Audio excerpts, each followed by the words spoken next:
ngira ngo murabibonye neza rero ni mu kiyaga cya Kivu ubwo bwato buri M23 nyuma yo gufata umujyi wa Goma ndetse na Bukavu yahise ifungura inzira zo mu mazi noneho kera kabaye ubwo bwato no bwavaga ibukavu bwerekeza igoma. Amakuru twamenye nuko abaturage babyishimiye ndetse ambiance muranabona ko yari yose ni igikorwa cyiza twavuga ko M23 ikoze abantu bongeye kwishimira nyuma yuko umujyi wa Bukavu ndetse n'umujyi wa Goma byongeye gutangira n'ubundi imihahiranire ndetse imigenderanire hagati impande zombi. Ni nyuma yuko kuva mu kwezi kwa mbere hagati nibwo izi ngendo zafunzwe cyangwa se umutekano wazo utari wizewe, ariko kera kabaye noneho umutekano umaze kuboneka ni imijyi ibiri iri mu biganza bya M23. Ubwato cyangwa se ingendo zo mu mazi muri rusange zongeye gukomorerwa, ubu bivuze ngo abantu bave Bukavu berekeza Goma tayari ingendo zabo zamaze kuba zisubukurwa. Ese nawe ujya wibaza wakura muganga gakondo utanga ubuvuzi bw'umwimerere bushingiye ku bimera nta mpamvu yo gusiragira? Igisubizo cyabonetse. Habonetse muganga gakondo utanga inama n'ubuvuzi ku ngo zabaswe n'amakimbirane, kuba baswe n'ibiyobyabwenge namwe mwashyizwe igorora, kuko muganga gakondo abafasha gutandukana n'ibyo binyagwa. Ku bagore n'abakobwa bajya mu mihango iva ntikame cyangwa se bayibuze burundu, namwe mwatekerejweho. Kuba afite ingano y'igitsina batishimira ndetse nabo gutera akabariro byanze, aya mahirwe ntabacike. Avura indwara zitandukanye zirimo nk'amarozi y'ubwoko bwose, nyabingi, ibitegano, ibigaburano, ibihuhirano, gutsirika, gukongora inyatsi ndetse n'ibindi. Akarusho kandi kubivuza indwara nk'umwijima, amibe, rubagimpande, igifu, impyiko ndetse n'izindi, namwe mwatekerejwe. Kuba ari imahanga namwe ntabwo twabibagiwe, kuko dukorana na DHR tukabagezaho imiti yacu. Ku bindi bisobanuro ukeneye kuvugana na muganga gakondo ushobora kumwandikira cyangwa se ukamuhamagara kuri nimero ikurikira 0782329392. Erega amagara nicyo gishoro dufite gikomeye, sigasira amagara yawe hakiri kare hatutayatakaza di. Nguko rero n'ubwato bwafunguriwe cyangwa se bwakomorewe gukomeza gutwara abantu n'ibintu bukoresheje ikiyaga cya Kivu, ndetse bukora ingendo ziva Goma zerekeza Bukavu n'iziva Bukavu zerekeza igoma nkuko mumaze kubibona kuri iyo video.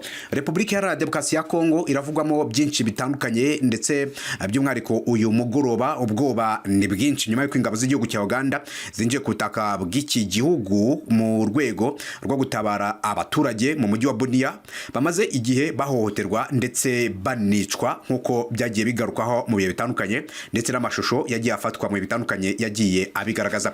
Kuri ubu rero amakuru arakomeza kugenda avuga ko muri iki gihugu cya Repubulika Iharanira Demokarasi ya Kongo nyuma y'uko M23 yigaruriye ibice bitandukanye, by'umwihariko ibice bibiri by'ingenzi, ubwo harimo umurwa mukuru w'intara Kivu y'Amajyaruguru n'umurwa mukuru w'intara Kivu y'Amajyepfo. Buri murwa mukuru w'igice runaka ujya gufatwa kuko hari ibindi bice byafashwe. M23 yagiye ifata ibice bitandukanye harimo teritwari ya Masisi, Rucuru, Nyiragongo, Warikare na Rubero, hose yagiye igerayo. Hanyuma rero uyu munsi abahagarariye ubuyobozi bwa Kiliziya Katolike ndetse n'itorero Anglikane muri Repubulika Iharanira Demokarasi ya Kongo bahuye na Perezida William Samuel Ruto wa Kenya baganira ku bibazo by'umutekano muke mu burasirazuba bwa Repubulika Iharanira Demokarasi ya Kongo. Umunyamabanga mukuru w'inama y'abepiskopi Katolike muri RDC Senko birumvikana bamwita Musenyeri Donatien Nshore yatangaje ko bahuye na Perezida William Ruto bakaganira, bakavuga ko kandi bamugejeje umushinga w'ibiganiro bigamije gukemura amakimbirane mu burasirazuba bwa Kongo yanateje intambara ingabo z'iki gihugu zihanganyemo n'utwe twaje intwaro wa M23.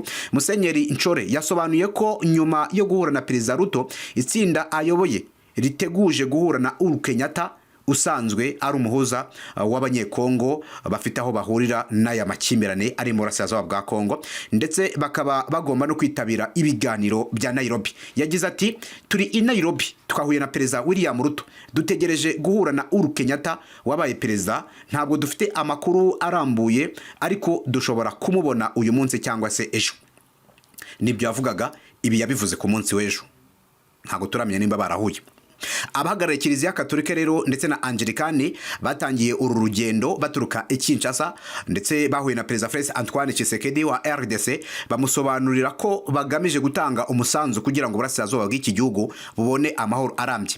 Nyuma yo guhura k'umukuru w'igihugu n'aba bayobozi bagiye mu mujyi wa Goma, baganira n'abahagarariye ihuriro Alliance Fleuve Congo ndetse n'imitwe ya politike, baganira kandi ibarizwamo na M23 birumvikana, bakomereza mu Rwanda aho bahuye na perezida w'u Rwanda Paul Kagame.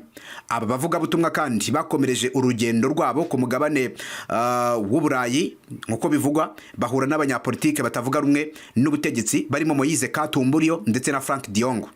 Aba bose biyamamaje mu matora y'umukuru w'igihugu aheruka hano ku butaka bw'iki gihugu cya RDC. Musenyeri Nchore yatangaje ko nibamara guhura na Uhuru Kenyatta tariki ya 20 Gashyantare bazakomereza urugendo rwabo i Lubumbashi, mu mujyi wa Lubumbashi uherereye mu ntara ya Haut-Katanga, bagasobanurira abaturage gahunda yabo.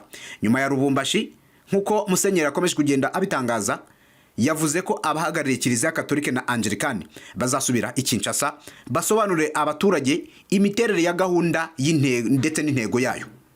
Mbere yuko uru rugendo rutangira, Kiliziya Katolika yari yagaragaje ko ishyigikiye imyanzuro y'abakuru b'ibihugu bya EAC ndetse na SADC. Ni inama yari yabaye muri Tanzania, ngira ngo iyo myanzuro twayigarutseho hano. Ubwo rero n'urwo rugendo ruri kubahuza bose bakaba rero bari kuzenguruka bakora iyo tuba mu rwego rwo kugira ngo igihugu cya Kongo kibe cyabona umutekano muri rusange. Nuko bikomeje kwitwara. So igihugu cya Repubulika rero Iharanira Demokarasi ya Kongo kugeza amagingo ya kirimo donc amakuru menshi cyane atandukanye, kirimo byinshi birebana n'imirwano ikomeza kugenda yumvikana hagati ya M23 ndetse na FARDC nkuko bigaragara, ndetse kuri ubu M23 nyuma yo gufungura inzira zo mu mazi, nyuma yo gushyiraho abapolisi bo mu muhanda traffic police n'abashinzwe umutekano wo mu muhanda, biragaragara ko uyu mujyi wa Goma ni kimwe mu bice bitanga urugero rwo kongera n'ubundi kumera neza cyase kongera kubona amahoro arambye, ndetse bakaba mu buzima burengeje ubwo bari barimo. Abaturage kubakura mu buzima butarimo cyase ubuzima butarimo M23 uyu munsi nta nubwo babwibuka, nta nubwo bashaka kubumenya. So ngaye nguko rero uko byifashe hariya i Goma, nuko bikomeje kumera. I Bukavu naho bakoze umuganda rusange wahuje abaturage n'abayobozi ba M23 bamwe na bamwe, bagakora umuganda wo gusukura uyu mujyi wa Bukavu ahari handagaye imyenda y'abasirikare batsinzwe urugamba bakayita bagakizwa n'amaguru bakirukanka. Biragaragara ko rero mu by'ukuri ibyo byose byakomeje gukorwa ikaba yavanweho mu rusange iyo myanda yose. Uyu muganda rusange kandi wari wahawe izina bita Salongo. Mu nama y'abahagarariye M23 ndetse n'abayobozi basanzwe ba societe civile, bakaba rero banemeje ko n'ubundi bagomba gufatanya muri ibi bikorwa byo gukomeza gusukura umujyi wa Goma kameme, kuko ntago byigeze birangira. Biteganyijwe ko kandi undi muganda ugomba kuba tariki ya 20 Gashyantare. Uyu munsi wari wabaye ariko woroheje, bamaze gukora iyo nama. Undi muganda rusange ugomba kwitabirwa cyane ugomba kuba tariki ya 20 n'umusibejo 2025. Abaturage bose rero basabwe kuzawitabira, cyane ko uzakorerwa imbere y'ingo zabo ndetse n'ahandi hahurira abantu benshi, mu rwego rwo kugira ngo basukure uyu mujyi wa Bukavu, ibintu bikomeze kugenda bimera neza.